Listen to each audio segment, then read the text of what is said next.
is going on, beautiful people? Welcome to another edition of Only Football Offseason Edition. My name is Kyle. Rick on a nice vacation right now. He was going to go live with us, but you know what?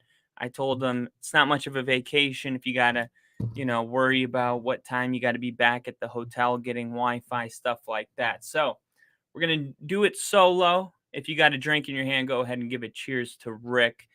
All right, so there was some kind of a sad development that came out today, and I figured let's not really start with that. We'll circle back to some news about Dwayne Haskins, but let's start with the biggest news that happened yesterday. The frickin' Ravens signed OBJ. The Ravens. Now, if you've been watching this podcast, which I hope you have been, then you've known that I've been saying Chiefs, Buffalo, it's got to be a contender. Odell Beckham doesn't care as much about money anymore. He wants to win a ring. And I was surprised by the Lamar Jackson deal. I'm not going to lie. The whole thing kind of threw me for a loop. And when I look at it, I still have a lot of question marks because we don't even know who's going to be the quarterback for the Ravens. And now Odell Beckham. Now, the second thing I thought after confusion when I had to start breaking this down was it only makes sense that they did this move to try to get Lamar Jackson to stay. So, is the relationship mendable? Is it fixable? Well, I guess this might be the Ravens' way of doing everything that they can do to get Lamar Jackson to stay. Now, is it too little, too late? It may be, but we'll have to wait and see on that. So, the contract itself is a deal worth up to $18 million. It's a 1-year deal worth up to $18 million. It includes a $13.8 million signing bonus, a $1.1 million base salary, and $3 million in reachable incentives. He'll make at least $15 million, and it can go up to $18 million. So Beckham is recovered from a torn ACL that he suffered while being with the Rams and helping them win a Super Bowl, which, by the way, in that game, OBJ was the best player on the field until he got injured. So I'm hearing a lot of people, look, I like listening to Colin Cowherd. I'm a fan of the herd. Even though I disagree with a lot of the takes, I don't really care. I'm not the kind of person that only watches things that are an echo chamber of my own beliefs. I really like to hear devil's advocate of the other side, and I like to pick things apart. And a lot of times the things that frustrate me are the things that give me the most ideas to write about different segments and whatnot. So I'm watching the herd and I hear Colin Cowherd going on this long tangent about how the Ravens have always kind of gotten these receivers that are past their peak. They overpay for declining wide receivers that are a little bit older. And he went, through a list, and that may be true for all those players. And Odell Beckham may also be fragile and getting older, but that doesn't change the fact that last time we saw OBJ in the Super Bowl, he was the best player in the field. So I'm not ready to say Odell Beckham is. See, he was breaking this down in a way that he was comparing it to Deshaun Jackson. Like, come on. Like, if it's just for the sake of having something to compare to, I get reaching for older wide receivers like Deshaun Jackson. But let's be real. Deshaun Jackson was like 37 years old. Like, OBJ is, I think he's like 31, 32. I'll fact check myself really quick. OBJ age. He's 30. He's 30 years old. Okay? He's the same age as DeAndre Hopkins. So let's stop acting like Odell Beckham is this vintage receiver like Jerry Rice when he was on the Broncos. A lot of people didn't know that. Jerry Rice was a Denver Bronco. And that is going to be your random fact of the day. He was on the practice squad. He was trying to do a Michael Jordan with the Washington Wizards kind of a season, but it didn't happen. But anyway, Odell Beckham's 30 years old. He was born in 1992. 30 is not old, even for the NFL. Odell Beckham Jr. 6 years ago was the clear number one best wide receiver in the NFL, period. There wasn't a debate about it. There wasn't a maybe. He was on the cover of Madden. That moment he caught that ball with two fingers falling backwards, that was actually a pass interference, but it didn't matter because he caught it anyway. That is the moment that changed this man's life. But he was always that guy. Go look at videos of him at LSU. There's a video of him returning a punt, and the ball's literally traveling in the air, and he like one hand just snags it, or no, not even. I think he just grabs it with his hand. I mean, it's insane. The guy's got incredible hands.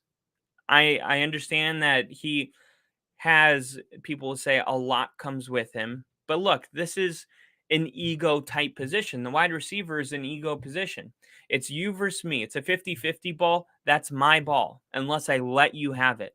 This is an attitude that is in all wide receivers and cornerbacks.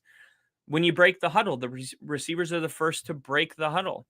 You know, the quarterback, it's got the nose tackle, it's got left guard, right guard, it's got all these people that kind of need each other for it to work. The wide receiver is just kind of out there on an island doing his own thing, takes a lot of credit for what he does, maybe gives credit to the quarterback, but that's about it. Receivers are the cockiest position on the field, and it makes sense when you understand the position. And that the only one that I would compare it to is cornerback, and it's the same reason. They're on an island. They're by themselves. So I like this. I really do.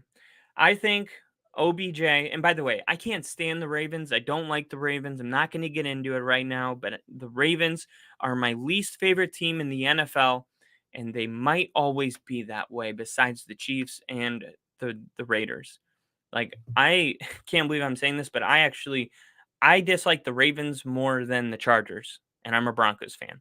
I understand I'm wearing the Brock card, but you know what? Brock Purdy is a living legend, and I had to support the boy. But anyway, I mean, look, I think it's a good move. Is it going to be enough to get Deshaun or to get Lamar Jackson to stay? I'm not sure, and I would imagine that something might come out. Like, I still think the Ravens have to draft a wide receiver in the first round, and it'll just be a matter of, at that point, if Lamar Jackson, not persuaded by the front office, but could he be persuaded by Odell Beckham Jr.? That's the one thing that might still be in play, because it may be too little too late for the Ravens. Now, that relationship might not be mendable, but then here comes OBJ. And OBJ is like, come on, man, let's do this together. Like, you have the ability to win a Super Bowl. I'm a Super Bowl champion. I won with the Rams. You know who I am. Like, let's do this. Let's not burn it. Trust me. You don't want to go to an organization that's going to pay you what you want, and you're not even going to sniff the playoffs. Like, you don't want that life. Stay here. You got one of the best coaches in the NFL. You got a solid defense. You got a great young safety and Kyle Hamilton out of Notre Dame. I mean, there are some pieces, and if you have a solid draft and Lamar Jackson can stay healthy, likewise Odell Beckham Jr., this is a team that could go into the playoffs and, you know, give teams some trouble. I'm not saying they're going to go to the Super Bowl, but I'm not saying they're not going to go to the Super Bowl. I really believe that John Harbaugh is one of the best coaches in the NFL, and now you just added a legitimate weapon. Now, a lot of people are going to say that he's not a legitimate weapon. I think that they need to go touch some grass, or they're smoking grass. I think they're crazy. How can you say Odell Beckham Jr. is not a legitimate weapon? They're saying he might be a wide receiver 3. It's amazing what 1 year away from the league will do. People will just forget about you, man. They just forget that the last time they saw you, you were dominating the Super Bowl. A Super Bowl that you were the first touchdown. I think he already had 4 catches. I mean, he was a real problem. So I think he's going to be good. But here's the thing. It depends who's throwing in the ball. So I almost feel like the Ravens might know something we don't, because here's my kind of catch 22 is that Why overpay? Because you could make an argument that they overpaid, but I mean, that's what he deserves, in my opinion. But you could make that argument. But why pay a receiver if you don't know who's quarterback, right? So when I saw this trade, it kind of gave me some confidence that Lamar Jackson might be a Raven next season. And I've been saying all offseason that bridge is burned. It's not going to happen. There's no way. And I've kind of changed my mind a little bit after this trade because I don't think if you needed to be in look, unless they're going to draft the quarterback, because if they're going to draft one, obviously rookie contract might be favorable. Now, here's the other thing that could be happening. You look at Jordan Love, and the Packers are about to bring in wide receivers to help out Jordan Love because right now they have a disastrous wide receiver room. They have nobody that they can do. And the thing is if they don't address the receivers, if they don't go get a bunch of receivers, Jordan Love is going to look bad. So, is the Odell Beckham Jr. trade the Ravens attempting to lure Lamar Jackson back to the Ravens, or is this the Ravens moving on to a young rookie quarterback and they know that Lamar Jackson was able to quote unquote have success with this mediocre receiving core? We're not going to throw a rookie quarterback into that situation. We're going to need Odell Beckham Jr. So there's two ways to look at this, and they're complete opposites. And until we get some news coming out of Baltimore, I don't really know which one to go with, to be honest. I'm not ever going to just pick a side to pick one, but in a way, it feels like they are luring Lamar Jackson back. And then on the other side, it seems like they might be prepping for their future. Bill is in the chat. What's going on, Bill? He said he's wondering when we were going to show up. LOL, guess I'm late. No worries. We just started 12 minutes and 59 seconds ago. Glad to have you in here. And yeah, we did start a little bit later than usual, but I got out of work late, which means I grabbed the groceries late, which means everything kind of trickled down. It was a chain reaction, but always going to bring the news because I know you guys will watch it. If you don't watch it live, you'll see it tomorrow. He said Christian Watson on the Packers is a good receiver and Dobbs is not bad. They're okay. Like, when you talk to actual Packer fans and get the temperature of these guys, a lot of people believe now Christian Watson, I think, has the potential to be good. I don't know if he can be great, but I think he can be good as of right now. And maybe by the end of next year, I think he can be great. But we can't just throw that word out there because then what does great receivers become, right? Devontae Adams is great. Can he become that? Maybe. But I do think he can become good. I think he could become a solid receiver that is, really good to have on your team. So my point is this. The Packers, all of my family are Packer fans. They believe that the Packers always kind of had wide receiver threes, wide receiver twos, besides Devontae Adams. They're saying that, yes, Dobbs is not bad, but he's also nothing to write home about. Christian Watson is somebody that you're happy is on your team, but he's not great either. You're bringing in Jordan Love. It's time to start prepping. This move that OBJ just got to the Ravens, I would have loved to see the Packers make that move. That would have been solid. Okay, now those receivers, because you do have Dobbs and Christian Watson who are young, and now OBJ, 30 years old, comes into the wide receiver room. Now he gets to be a leader, kind of turn that page. And while you're making Odell Beckham a leader in the locker room and with the receivers, you're also psychology time. You're also keeping him from making off-field mistakes, making on-field mistakes, making the moments about him, because now he's a leader. And when you're a leader, you look at yourself like a leader. And what is that quote that's like, whether you think you can or you can't, you're right? I mean, what we believe about ourselves kind of shapes the way we act.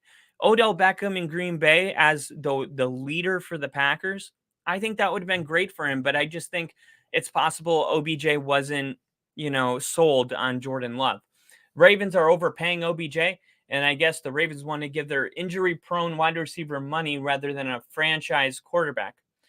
rather give an injury-prone wide. Well, from what I've heard, the Ravens have offered Lamar Jackson a contract, and it was over $200 million, and I don't think Lamar Jackson's worth more than that. So I don't think just because that's true that makes, yeah, they're paying for a receiver because they may have to prep for the future. They may have to throw a rookie wide receiver out there. It would be nice to have some real wide receivers out on the field because you don't have Lamar Jackson running for 1,000 yards. But yeah, we don't actually know what contracts Lamar Jackson's turning down. So when I hear people say that opinion, it drives me crazy. It makes me so mad because the internet, I'm new to Twitter, right? So I'm just now learning that people have an opinion about everything. And I know I'm late to the party. I'm extremely late, but Rick made me get on Twitter. And it's like, why say that I guess the Ravens would rather pay a washed up or injury prone wide receiver than pay their quarterback when we don't know what they offered the quarter, or they don't know what they offered Lamar. Like, we don't know. Like, what if it was $220 million? It's like until we get more information about what are these contracts, all we know is it was over $200 million, and Lamar Jackson isn't worth more than 200 million guaranteed. I am sorry, I will say that forever because how many playoff wins does he have? He's not in. Look, historically, we circle around to this all the time. People that overpay for their quarterbacks don't go to the Super Bowl. Russell Wilson got a huge contract. Kyler Murray got a huge contract. Deshaun Watson got a huge contract. Patrick Mahomes is an exception. He's not, that he is a unicorn. Normally, when you overpay, you get the Aaron Rodgers didn't even make the playoffs, and he has a $50 million contract. I mean, go down the list. You're going to pay Lamar Jackson. You're going to be in cap purgatory. You're not going to be able to build a team. And that's why teams that go on Super Bowl runs year after year take team-friendly contracts like Brady, like Mahomes, like Jalen Hurts right now is in contract talks with the Eagles. And they said, their words, it's going to be like Patrick Mahomes, so it's cap friendly, so we can build teams, right? If you're just in it to get paid, don't be mad when you don't get laid with a ring on your finger. So that's kind of my spiel on that, is we can't have opinions about information that we don't have. We need that information to have a opinion that actually has some gravity to it. And Bill said, I know what's going on with the Packers. Giants fans are the same way, wanting a wide receiver one, which is why they're all up in arms about trying to get Diggs. If the Cards shop D-Hop, would the Packers be in the market? D-Hop is really expensive. Now, here's the thing. I don't know when you jumped on here, Bill, but I was just saying that people are saying OBJ's old, but they're not saying that about DeAndre Hopkins. But they're both 30 years old. Let's actually take it a step further. DeAndre Hopkins age. June 6th. DeAndre Hopkins is older than Odell Beckham Jr. But we know that DeAndre Hopkins can play at a high level. And personally, I still think Odell Beckham can surprise a lot of people. The Packers just don't strike me as a team that would make that move. But man, this offseason has been weird, and I'm not really sure. I think it depends on, like, they're going to have salary cap because, like, they're going to have to pay, I guess, this year's of Aaron Rodgers. But moving forward, they don't have Jordan Love under a huge contract. And I believe he's on a one-year deal, which means he has 1 year with the Packers. And if he sucks, then they're going to look elsewhere to get their next quarterback, probably the draft. And if he's good, they're going to have to pay him a contract. Now, if they're smart, if Jordan Love has a good season, Not a great season. If he has a good season, let's say he wins, let's say he goes 8-9.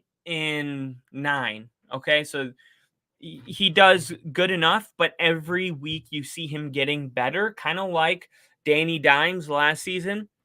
By the end of the season, he was having his best game of his career. Then you could go ahead and give him, a 4-year deal worth 25 mil a year, $100 million contract, right?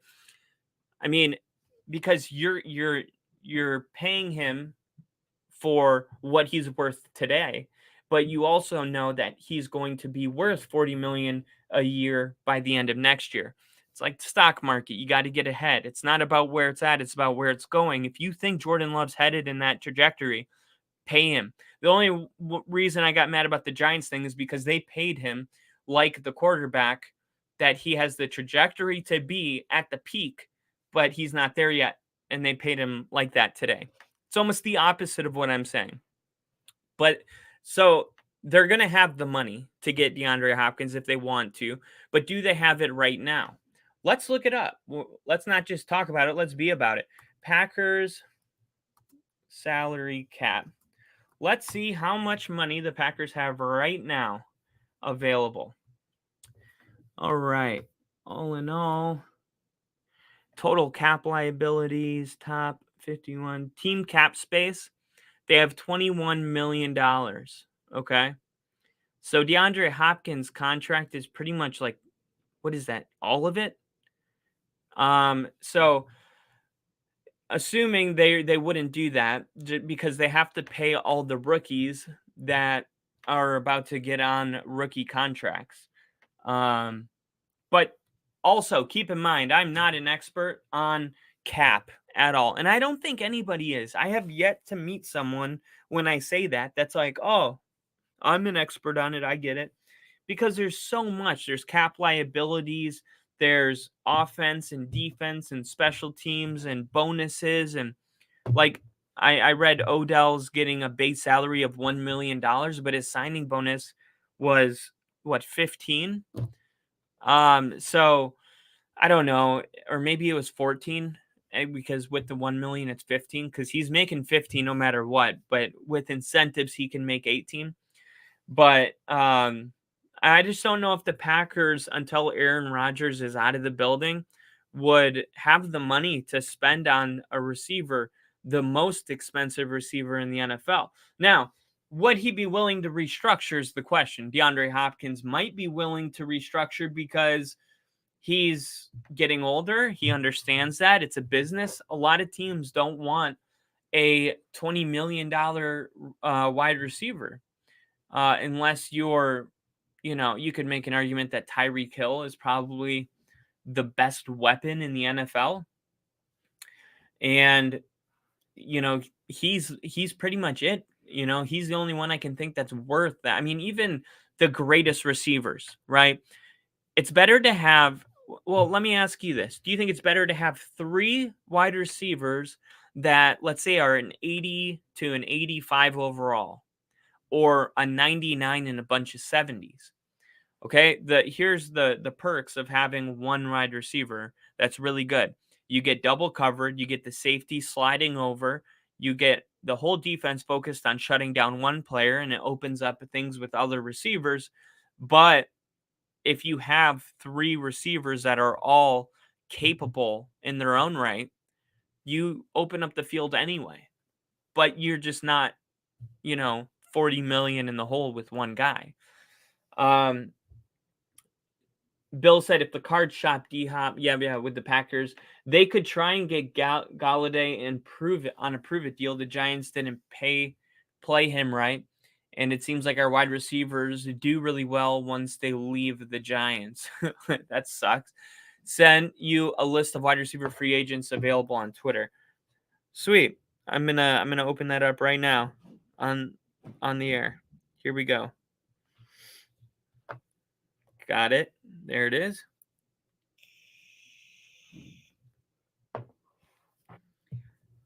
It says Alan Lazard. I thought he signed with the Jets.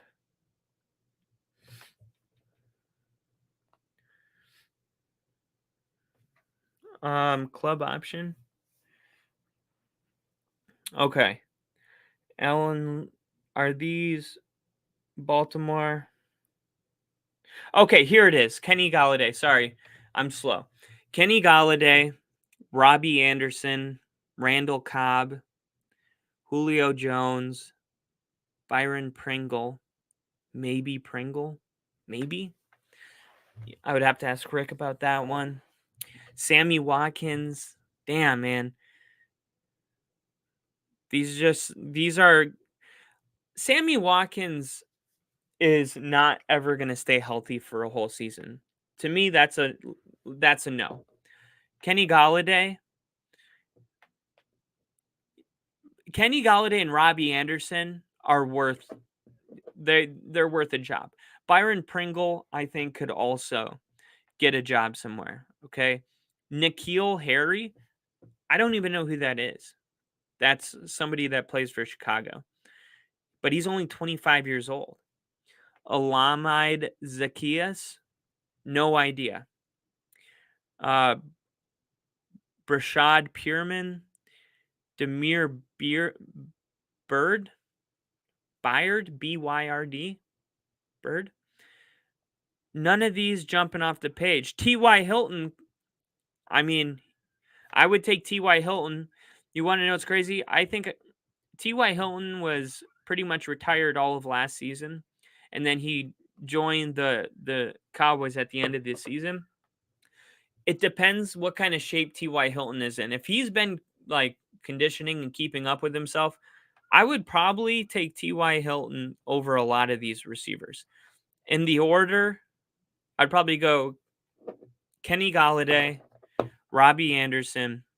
No. Yeah, Kenny Galladay, Robbie Anderson, T.Y. Hilton. Jarvis Landry also. Jarvis Landry. Don't sleep on Jarvis Landry. Jarvis Landry could get a job, I think. He was good with Cleveland. And he's only 30 years old. So let's look at the wide receivers that have gotten a job, okay? So for wide receivers that are 30 years old or more, there's Marvin Jones, there's Marvin Jones and Odell Beckham Jr. So, and Marquise Goodwin, Marvin Jones, Philip Dorsett, and yeah. Oh, Adam Thielen too. Oh, Robert Woods. Okay. So there's a couple. Robert Woods, he was a really good receiver, man. I one of my buddies, he knows everything about the Rams. He's just die hard. And when Robert Woods got traded to Tennessee, he was like, dude, no one has any idea how important Robert Woods is to the wide receiver room. He's such a good wide receiver 3. He does things that may not get a lot of credit, but he makes a huge difference on your team. Tennessee fell apart last season. Let's be real. Nothing. Derrick Henry was even like, Derrick Henry's not having his regular, monster season. Nobody was. It was a terrible season. They were depleted by injury. Sometimes they couldn't even find a team to gear up. When they played the Packers on, was that Sunday night? I mean, it was like their whole offensive line was random people that they just met. They're like, hey, what size are you? Try it on. Get out there. So, I mean, I'm not going to judge last season like much of anything. So Robert Woods went from playing and winning a Super Bowl and playing at a high level with the Rams, went to Tennessee, and now Houston has him. If you're a Texan fan, I'm more excited about Robert Woods being a Texan than I am about Brandon Cooks, to be completely honest. So, look, this was not a good year for the wide receivers in free agent. I mean, well, let me rephrase this. If you're an owner or a GM, this was not a good year for wide receivers. If you're Odell Beckham, this is a great year for wide receivers. Like you saw it here. You saw Tyler just say that the Ravens overpaid for Odell Beckham. Well, the market is what is it? The players control the market. Like there's no options. There's not one receiver on this entire list that is Odell Beckham Jr. Like, is there another Hall of Famer potentially? Like, I'm not saying he's a Hall of Famer right now, but he might be. He might go down in the Hall of Fame, especially with that historical catch. That catch will live forever. You go down this list of all the free agents that were available this season, there's not one single wide receiver that could potentially be in the Hall. Maybe T.Y. Hilton. But I'm not even sure if he's even looking for a job because of the way last season went. So I think that's why he got paid what he got paid. Supply and demand. When there's not a lot of supply, demand, goes way up. So I think good for Odell Beckham. I'm glad that he got his money because we've seen, I mean, he was such a big part of that Rams and Super Bowl. And then the injury happened. And then he goes to the Rams and another injury happens. And it's like, man, I think the NFL is more fun when Odell Beckham is on the field. I think it's good for football. I think it's good for entertainment. I personally enjoy it. And I hope he can stay healthy. And I hope he kills it next season. Because if he goes out there and has, a 1,500 yard receiving year, no one's going to be like, oh, that was a bad deal. That was a bad contract. No one's going to say that. Everybody's going to be like, Odell Beckham's still elite. They're going to have to repay him. And the Ravens kind of screwed themselves because let's say that he does go out there and prove that he's worth a lot of money. Guess what he's going to do? He's going to go get a 3-year contract worth $65-70 million. Maybe you could have locked him up. It's a gamble. It's a gamble because if he sucks, you're married to the guy for a couple years. But whatever. I would bet on Odell Beckham. I really would. I think he'll be just fine. He's had 2 injuries. It's hard to believe he can have a third. I don't want to jinx it, but yeah, I think he'll be all right. And we'll see how that kind of the butterfly effect here with what's going on with Lamar Jackson. We'll keep you up to date on that. Bill said, just check the Ravens depth chart, and they got 3 questionable to start the year. OBJ is a drop-in and go guy for them. Exactly. And that's kind of an ironic twist that the guy that's been dealing with injuries for the last 2 years is your one guy that is going to be able to suit up week 1. And it's cool that, look, Odell got that $15 million guaranteed because, look, what if he gets hurt in training camp? The amount of dedication you have to your diet and your body when you spend that much time away from football and you are a multimillionaire and your friends are LeBron James and Jay-Z, you know how much discipline it probably takes to just be like, you know what, I can just do my clothing brand. I can do some interviews here and there and get paid. I'm good. I'm going to retire. Obviously, this guy loves football. So to not just go out and party and just let your body kind of get out of shape. You saw the video of him training. I don't know if you saw it, but a lot of people did. He obviously loves this game and he feels like he still has something to prove. But in the off chance he does somehow get hurt, he's got his $15 million guaranteed, and I think he deserves it for his resilience for the last 2 injuries. Now, you could make an argument that $15 million is a lot of money for somebody that's not been able to play. But, it is what it is. You could make an argument that football players get paid way too much money. You can make a lot of arguments.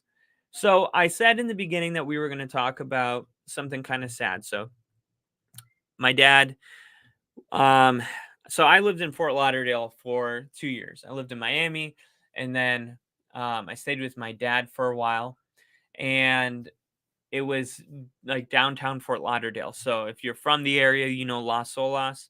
It's a street that has bars and restaurants and shopping and overpriced art, you know, and, I know the area very well. The park that I used to go play at, Jerry Judy actually would play on that field. That's why I have his high school jersey right there, that number 4, because it's Deerfield Beach, Fort Lauderdale. So, anyway, I say all this because when the incident happened, it's weird when something like that happens and you know the area. Like, "Oh, I drove on that road."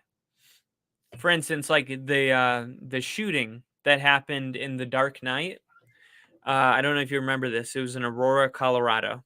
There was a shooting during The Dark Knight. I don't know if it was the premiere or what, but it was a deadly shooting. And I moved to Colorado and I went to go see, what was it? Bradley Cooper, American Sniper. And I went by myself and I was sitting in the theater, and the girl who was sitting in front of me, she goes, "Isn't it weird?" And I thought she meant being in the movie theater by myself.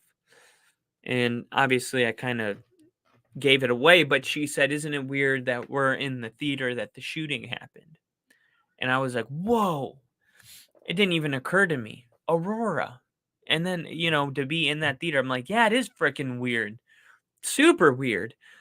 So anyway, I kind of got those same feelings when I, you know, saw that, he was on 95, and I had a lot of questions, and a lot of them were like, what kind of millionaire doesn't just call an Uber?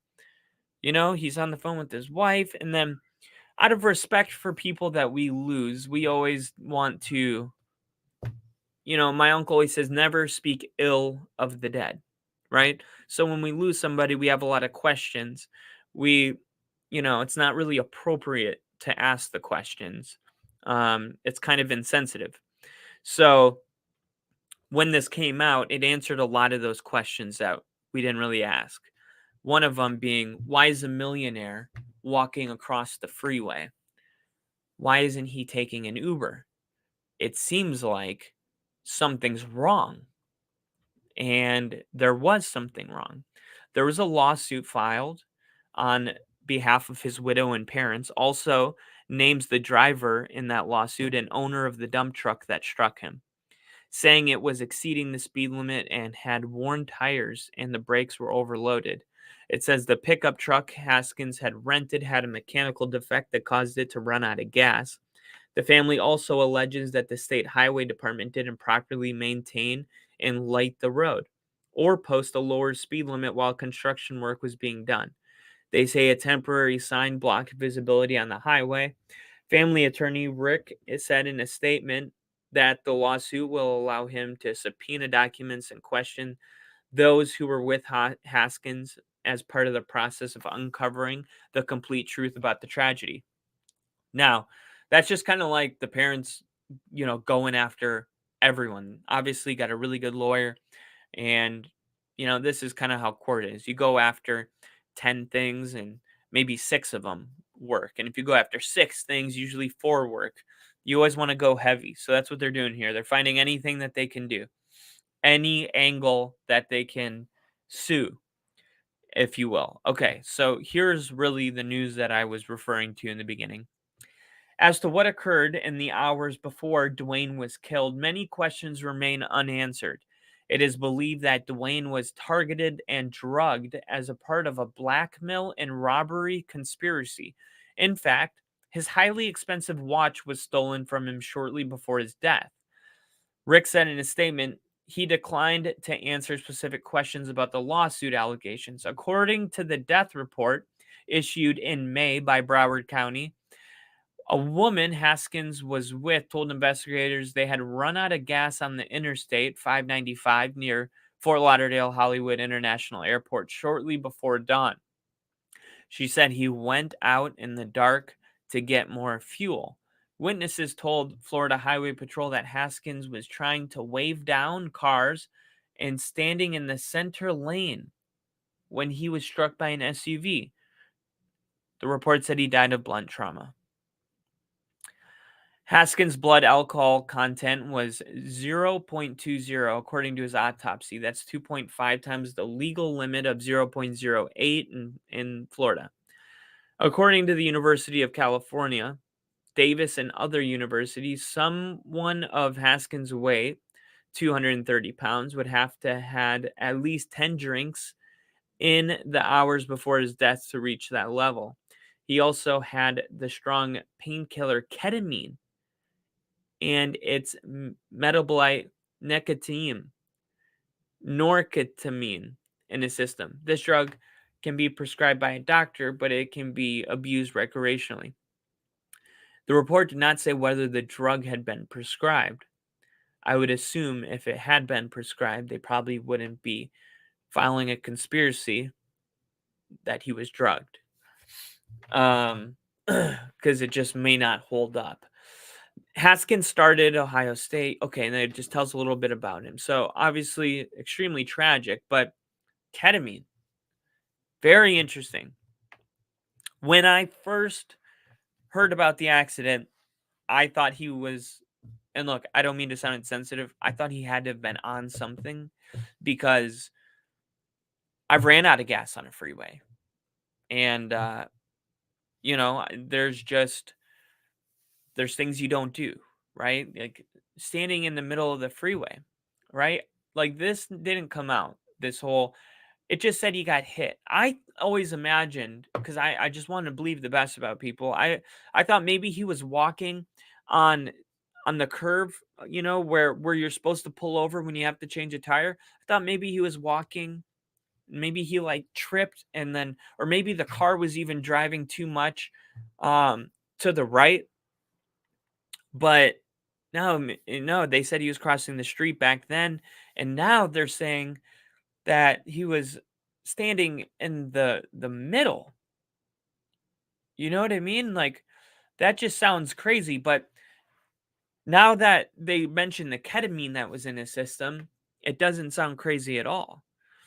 He was probably in some kind of K-hole. That's what the users of ketamine call it. It's kind of like you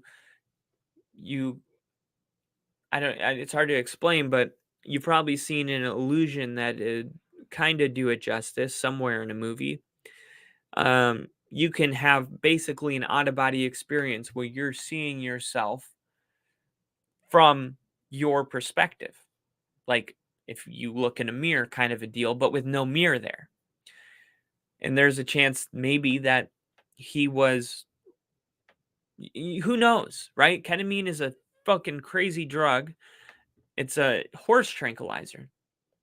So that makes a lot more sense, but obviously there's a lot more questions. Like if they were gonna drug him, why is it that he's driving home? Like why didn't he, get robbed there?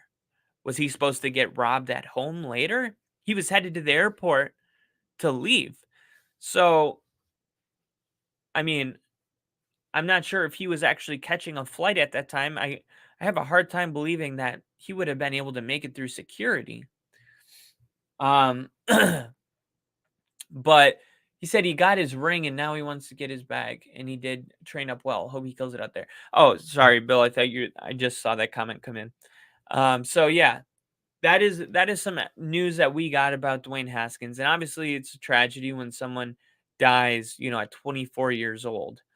It was very, short lived, and it's really sad, and it's just another, kind of lesson when you're traveling to Florida. Now, I know this from bartending in Miami. You don't take drinks from people ever. Like ever. There are, it's one thing to go to Miami on a vacation and see that type of behavior. It's another thing to work in the same place for 4 years and see it every night with different people. and you just start, trying to protect people as best as you can. I really believe that if you're in a place like Miami, it's almost part of your duty as a bartender to protect the people in your bar from crazy freaking weirdos.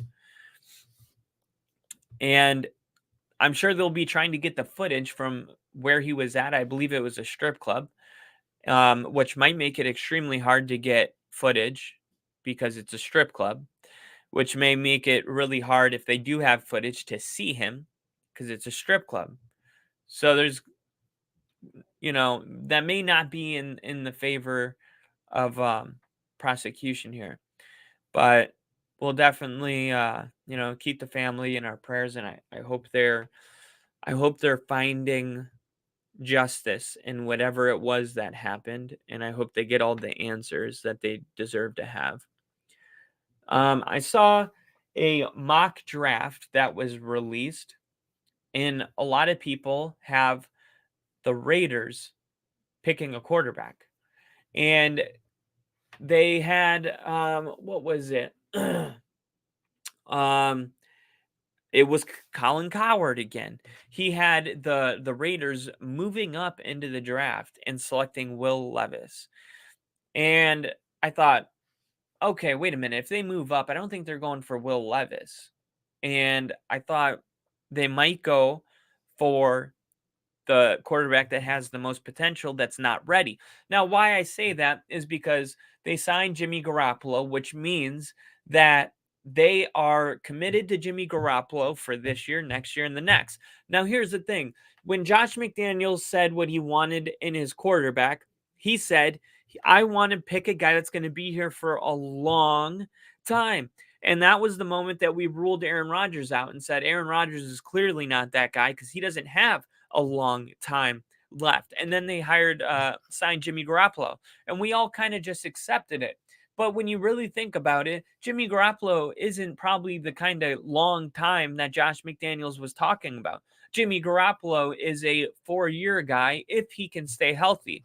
So if they are going to draft a quarterback, why not get the guy that has the highest boom or bust, what all the predictions have said that Anthony Richardson could be the real deal, but they've also said he's not ready right now. He's not ready. He's a project. He's going to take time. And I know a lot of time, I'm just going to be honest, my whole life, when I hear a quarterback's a project, it never works out. And please put it in the comments if you can think of one that was like, this guy's a project, he's a little rough around the edges, it's going to take some time, but if he's in the right system and no, it never happens. It's only the quarterbacks that come out and they're pro ready, and even out of those, only 2 of every 5 become anything. So in a way, sorry, that was a total rant. But no, I do think that if Anthony Richardson obviously displayed his athletic ability, it's through the roof. You see the way he ran the shuttle, the broad jump, the vertical jump, the reps. This dude's ready to like tear up the field. He's an athlete, but he's not ready to be the quarterback. So why not have him sit behind Jimmy Garoppolo? Now, I think it's one of those things where Josh McDaniels may not like his style of football and he may prefer Will Levis's style of football because obviously after pick number 1 and number 2, there will be no Bryce Young or CJ Stroud, and it might be the Indianapolis Colts that are going to draft Anthony Richardson. Okay? So once if he is available, I would think that the Raiders move up. But now here's my thing, okay? The Colts are in a situation where if they're not in love with Anthony Richardson, they could move back, right? Because if the Raiders wanted to swap spots with the Colts, then what they could get it like maybe 2-3 picks just to move up to number 3, just to draft Anthony Richardson, a guy you don't even know if it's going to work. I would do that if I was the Colts. I would be willing to move back 5 spots in the draft, or actually only 4 spots. You're moving back 4 spots so the Raiders can get Anthony Richardson, who's not even going to start or be pro ready for who knows how many years, and then sit at number 7 and draft the best player that's available, right? If it's Will Levis, it's Will Levis. You know, I mean, I don't know about anybody from Indianapolis mentioning that they're gung ho on Anthony Richardson. And I understand that during the combine, like, people's stock goes way up. People fall in love with these drills and stuff like that. But at the end of the day, if you're picking at number 4 overall or number 3 overall, you can't draft somebody that's a project, in my opinion. You can do that at 17. You could do that at 20. There are places in the first round that you can draft a project. No, number 3, that's not it, man. You can't be drafting projects at number 3. You can draft Will Anderson Jr. at number 3. And the next time you pick, you can draft Will Levis. That's what I think. Because there is a chance that how often do you get to pick at number 1, 2, or 3? Not very often. Look at last year, 2021.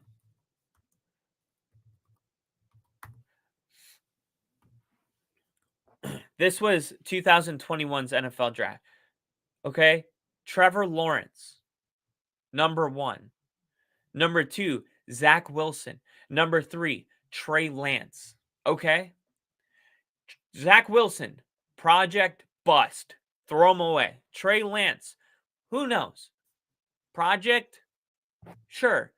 You're going to draft Trey Lance and Anthony Richardson at number 3. You know who you could draft? J.C. Horn, Patrick Surtain, Jamar Chase. There are people that we knew were going to be good. There was not ever a question about it. Patrick Surtain was drafted, and everybody knew that he was going to be a top 1, 2 cornerback in the NFL, and it was going to happen very fast, and it did.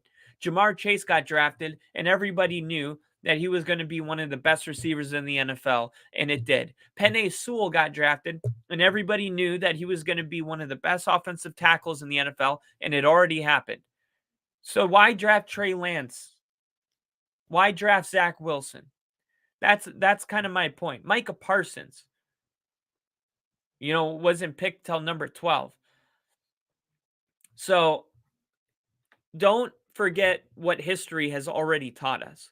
Everybody's looking for the next Patrick Mahomes in the middle of the first round, and there's not going to be another Patrick Mahomes ever. So 2020 NFL draft, number 1, Joe Burrow. Number 2, Chase Young. Number 3, Jeff Okudah. Number 4, Andrew Thomas, the Giants. Bill, how's Andrew Thomas doing? I don't keep up with everyone's offensive line, but I'm curious. So look, here come the quarterbacks.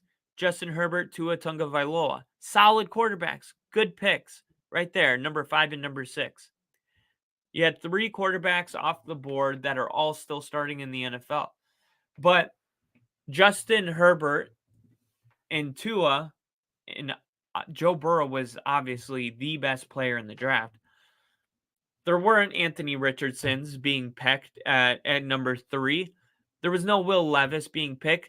Justin Herbert was prospected to be a very good quarterback from the beginning, and that's why he was picked at 6. And Tua Tagovailoa, obviously going in for Jalen Hurts at halftime and balling out.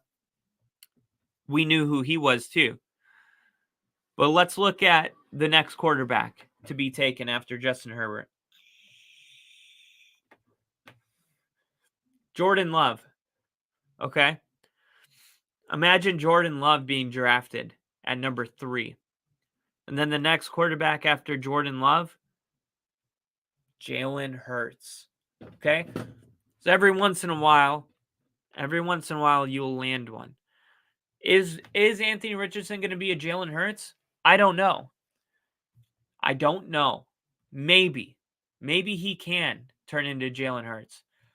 But are you willing to give up Penei Sewell, Jamar Chase, Patrick Surtain in case he's Zach Wilson? It's a huge gamble. It's one thing if you're, like the Jets last year and you have 2 picks in the first 15 picks, right? And you get, Sauce Gardner, and then it goes to 15 and Anthony Richardson's falling. And then you're like, okay, we'll grab him. Okay. You're still, it's a valuable pick, but top 3? I don't think Anthony Richardson gets off the board that quick. I think he falls a little more than people think. And I do think he should be picked in the first round, but not at 3. Bill said Stroud, Young, and Richardson will not drop to 7.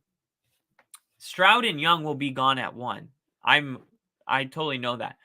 But Richardson, I think, could drop to 7 because he's a project. I just don't understand why you would draft a project in the first 3 picks.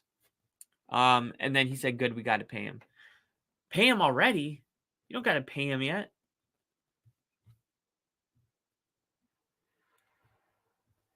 Patrick Surtain. Yeah, he's in his 3rd year. Rookie contract's good for 4 years. You're solid. You're golden. Trying to see, where did he go? Oh, is he 2020? Damn. So you got to pay him at the end of next year. But you don't have to pay him now. But yeah, that's my kind of rant about this because look, it's mock draft time. Everybody's got an opinion, including me. And I thought this one was funny. So, Bill, just so you know, they got for your mock draft, they have projecting a trade with Kansas City Chiefs. The Giants are going to trade with Kansas City to get into pick number 31. And they are going to pick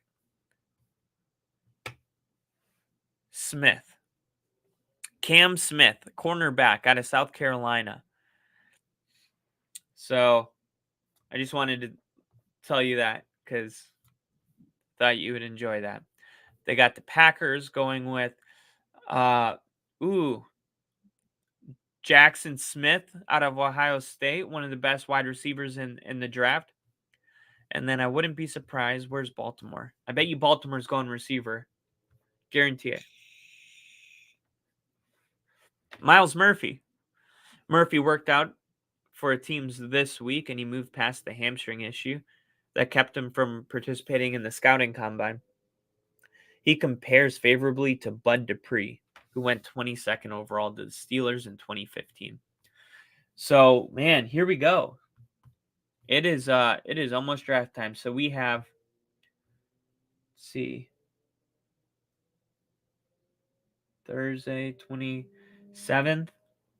We have 7, 14, 15, 16, 17 days until draft time. Alternately, Raiders trade for a first in 2024 and just run Jimmy G for a year, and then they got their franchise guy in 2024.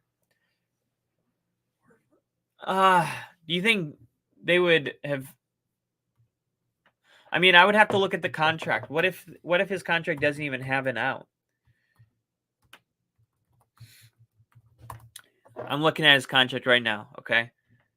Here it is, the contract breakdown.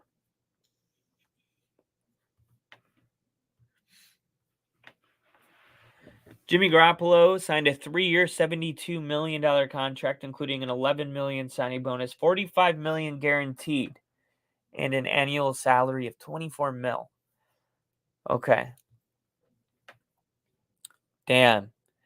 No, his contract gets more expensive. The dead cap hit. Okay, so the dead cap hit this year would be $33 million. Next year, it's 18. In 2025, it would only be 3.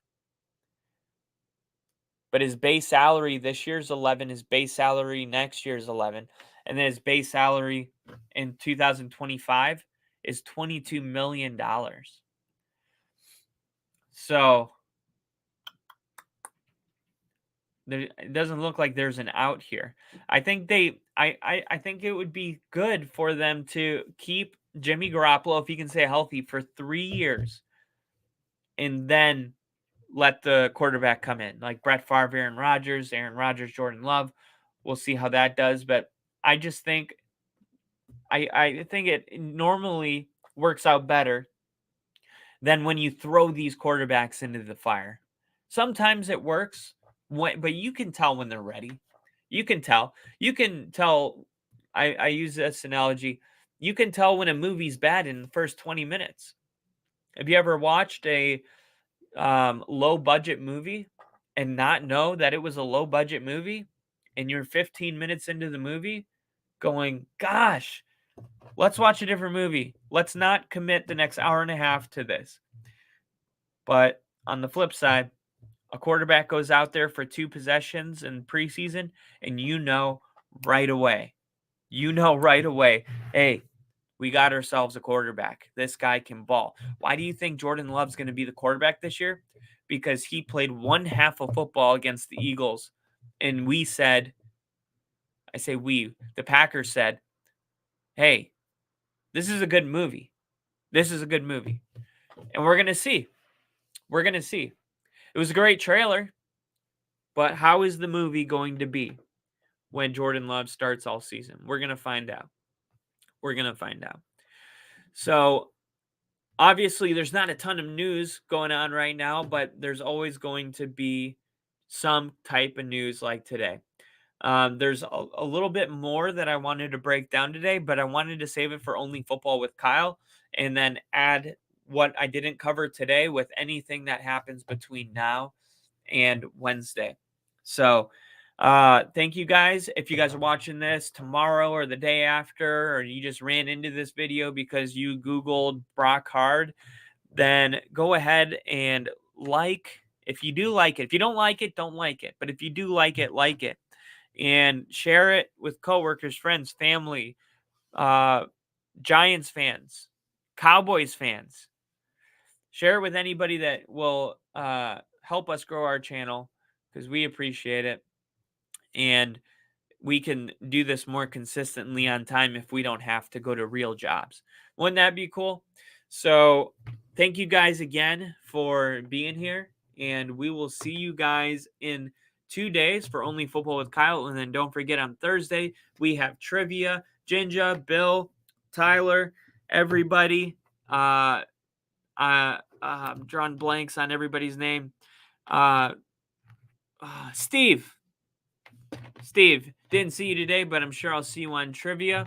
And of course, last week, if you were watching, we had Burger go completely off in the trivia. So hopefully we'll see Burger too. Until then, you guys have a great night and go Broncos.